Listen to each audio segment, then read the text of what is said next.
یه چیزی که اخیراً خیلی برخورد میکنم و به نظرم اومد که خوبه همه ما توجه بهش داشته باشیم، یعنی تو باورهامون بتونیم اینو تصحیح بکنیم، اینه که اونهایی که باورهای محدود کننده دارن، یکی از مهمترین باورهای محدود کننده اینه که میگن که نمیشه هم خر رو بخوای هم خرما. شنیدید حتما دیگه.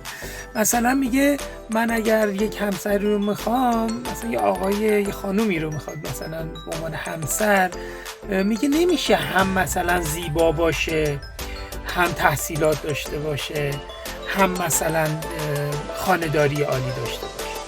یا برعکس، مثلا این خانومی میخواد دنبال همسر میگرده، میگه نمیشه هم خوشتیپ باشه، هم پولدار باشه، هم فهمیده باشه، هم باسواد باشه.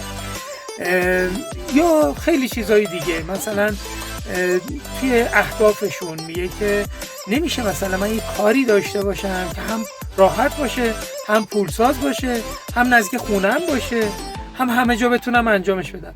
میخوام بهتون بگم که این یکی از مهمترین باورهای محدود کننده ی همه انسان هست. هم خر رو بخواید هم خرما.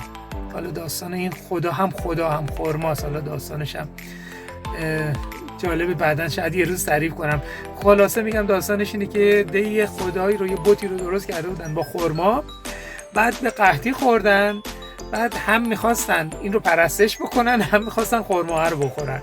بعد دیگه دیدن نمیشه، یا باید خرما رو بخوایم یا خدا. بالاخره اگه بخوریمش به عنوان خرما دیگه بتی نمیمونه، خدایی نیست. اگر هم به عنوان خدا بخوایمش خب دیگه نمیتونیم بخوریم. ولی این یکی از باورهای محدود کننده است. باور کنید جهان اینقدر درش فراوانی وجود داره که شما میتونید هم خدا رو بخواید هم خرما، میتونید هم همه چی رو با هم بخواید. واقعا این باور محدود کننده ماست که میگه این نمیشود با اون حتما. ممکنه بعضی چیزها واقعا متضاد باشن و جمع نقیضین باشن، ولی قالب خواسته های ما میشود آقا همسر شما هم پولدار باشه، هم خوشتیپ باشه، هم مؤدب باشه، هم تحصیلات داشته باشه. چرا نشه؟ مگه اینجور آدم کمه تو دنیا؟ یا برعکس، خانم شما میتونه هم زیبا باشه، هم خانه‌دار باشه، هم تحصیلات داشته باشه، هم مؤدب باشه، هم خیلی چیزای دیگه. یا محل کار شما میتونه هم ساده باشه، هم پولساز باشه. پس لطفاً بیاید اینو پاک کنید. میشه هم خدا رو خواست هم خرما. بهترین خودمون باشیم. در پناه خدا.